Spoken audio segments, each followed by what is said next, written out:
کرم نوازی ہوگی۔ بہن نے فرمایا کہ کوئی ایک شخص تھے، وہ باہر گئے، ان کو چونکہ وہاں کی رہائش وغیرہ چاہیے تھی، انہوں نے اہل کتاب لڑکی سے نکاح کر لیا اور پیپر میرج کی تھی، یعنی پیپر پہ بس سائن وغیرہ کیے اور نکاح ہو گیا۔ تو کیا یہ نکاح صحیح تھا کہ نہیں تھا؟ پہلی بات تو یہ یاد رکھیں کہ ہمارے بہت سے مسلمان بھائی ایسے ہیں کہ جو اپنے دنیاوی مستقبل کو بہتر بنانے کے لیے نہ اللہ کی پرواہ کرتے ہیں، نہ رسول کی پرواہ کرتے ہیں، نہ شرعی احکام کی پرواہ کرتے ہیں۔ اس وقت تو ان کو نہ قرآن یاد آتا ہے، نہ حدیث یاد آتی ہے، تمام شرعی احکام انتہائی معاذ اللہ ثم معاذ اللہ اپنی راہ اور ترقی کے راہ میں رکاوٹ محسوس ہوتے ہیں۔ انہیں پس پشت پھینکنے میں ذرہ برابر شرم و عار محسوس نہیں کی جاتی ہے، اور جس طرح بس دنیا حاصل ہو جائے اس میں آدمی غرق ہو جاتا ہے۔ پھر جب دنیا مل جاتی ہے، شوق پورا ہو جاتا ہے، جوش ٹھنڈا ہو جاتا ہے، پھر اللہ یاد آنا شروع ہوتا ہے، ارے یہ میں نے کیا کر لیا۔ پھر وہ ہم سے بھی مسئلے پوچھتے ہیں، صاحب یہ غلطی ہو گئی، اب کیا کریں؟ جب ہو رہی تھی اس وقت مفتی صاحب یاد نہیں آئے تھے، اس وقت اللہ تعالیٰ یاد نہیں آیا تھا، یہ کیوں نہیں سوچا تھا آپ نے، اتنے اپنے آپ کو کیوں نہیں طاقتور کر لیا تھا، اتنا پاورفل کر لیا تھا، اتنا اچھا سوچنے کی صلاحیت اپنے اندر کیوں نہیں بیدار کر لی تھی کہ جب یہ چیزیں مجھے حاصل ہو جائیں گی اس کے بعد ضمیر کی ملامت اور پچھتاوا اور حسرتیں مجھ پہ مسلط ہوں گی، اس وقت یہ ساری نعمتیں ہینچ محسوس ہوں گی، اور فکر آخرت جب آپ پر غالب آئے گی اس وقت آپ کو پتہ چلے گا کہ یہ تو دنیا یہیں رہ جائے گی، کاش میں اپنے اللہ کو راضی کرتا، لیکن آپ نے نہیں کیا، پھر پچھتاوا ہوتا ہے۔ تو اس لیے یہ صاحب نے بھی ایسے ہی کیا، بس یو کے کا ویزا مل جائے، یو ایس کا ویزا مل جائے، بھائی کیا جنت مل گئی؟ کہ وہاں پہ نجات کے پروانے مل جائیں گے، اور پھر جو وہ کام کرتے ہیں وہاں پہ جا کے میں جانتا ہوں اچھے طریقے سے، کیونکہ ہمیں ان لوگوں سے رابطے ہیں، نہ حرام کی تمیز، نہ حلال کی تمیز، نہ اللہ کی کوئی پرواہ، نہ رسول کی کوئی پرواہ، بالکل یعنی ایسا ہم اپنا رویہ کر لیتے ہیں کہ ہمارے عمل کو دیکھنے والا تو یہ سمجھتے نہیں کہ یہ مسلمان ہے، اس کا کوئی آخرت پر بھی ایمان ہے۔ اس طریقے سے دنیا کی محبت میں غرق ہو کر بس باہر کی ہمیں چیزیں حاصل ہو جائیں، باہر کی پرسکون لائف مل جائے، جنت کی پرسکون زندگی اور قبر کا پرسکون آرام کسی کو نہیں چاہیے، اس کی پرواہ نہیں ہے۔ تو اس لیے ایک تو یہ اس بات کو تھوڑا سا یاد رکھیں، اگر اس آدمی کا نکاح اس لڑکی کے ساتھ صرف اتنا ہوا تھا کہ گواہ مسلمان موجود نہیں تھے اور خالی پیپر پہ سائن ہوا، تو یاد رکھیں یہ نکاح نہیں ہوا۔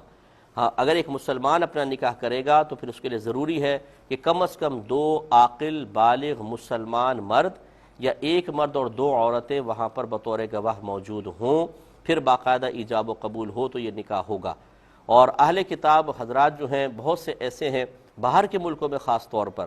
آپ پوچھ لیجئے کہ یو کے اندر جو چرچ ہیں وہ مسجدوں میں کیوں تبدیل ہو رہے ہیں، وہاں پہ لوگ آتے ہی نہیں ہیں چرچوں کے اندر، چرچ ویران ہوتے چلے جا رہے ہیں۔ اس کا مطلب ہے کہ لوگوں کا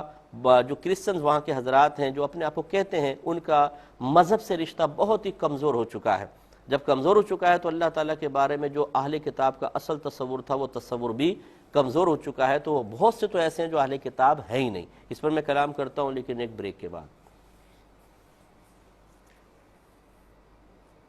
میرے ورد لب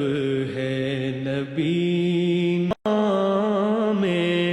حبیب ہے۔ بسم اللہ الرحمن الرحیم۔ تو ایک بات تو یہ کہ اگر وہ لڑکی اصل اہل کتاب نہیں ہے، اللہ تعالیٰ کے بارے میں صحیح تصور ہی نہیں ہے، کیونکہ بعض تو خدا کے وجود کے منکر ہیں،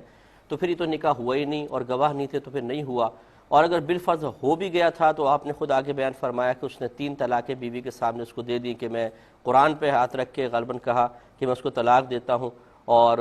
بعد میں اب منکر ہو رہا ہے کہ نہیں، جب ان کے طریقے سے شادی کی ہے تو طلاق بھی ان کے طریقے سے ہوگی۔ یعنی وہ مفتی بن گیا ہے، دنیا کو حاصل کرنے کے لیے خود مفتی صاحب بن گئے اور خود ہی سب فیصلے کرنے شروع کر دیے ہیں۔ یہی وہ نحوست ہوتی ہے، میں لفظ استعمال کر رہا ہوں معذرت کے ساتھ، کہ جب دنیا کی محبت دل میں گھر کر جائے اور انسان دنیا کو ہی جنت بنانے کے لیے رات دن سوچنا شروع کر دے اور اس کے لیے عملی کوشش شروع کر دے، تو اسی قسم کی حرکات کا صدور ہوتا ہے کہ پھر وہ نہ علماء کے پاس جانا پسند کرتا ہے، نہ مفتیان کرام کے پاس، خود ہی سوال پیدا کرتا ہے، خود ہی جواب دیتا ہے، خود ہی اس کے اوپر سائن کر کے اس پہ مہر لگاتا ہے کہ بالکل جواب ٹھیک ہے، اور اپنی آخرت کو برباد کر لیتا ہے۔ یہاں کی پرسکون، تھوڑی سی پرسکون زندگی کے بعد یہ قبر میں پہنچنے دے، اگر اللہ ناراض ہوا تو پھر ایک ایک لمحہ کتنے سالوں کے عذاب کے برابر بنتا ہے، یہ تو وہاں جا کے ہی پتہ چلے گا۔ تو بہرحال اب یہ ان کا نکاح نہیں ہے، 3 طلاقیں ہو بھی گیا تھا تو طلاقیں، اور یاد رکھیں کہ اگر مسلمان ہے تو مسلمان کے طریقے سے طلاق دے گا، اور 3 طلاقیں وہ دے چکا ہے تو یہ بالکل رشتہ ختم ہو چکا ہے۔ ایک بہن نے ارشاد فرمایا کہ اگر کوئی عورت ہیں جنہیں بیماری کا خون آتا ہے تو ان کے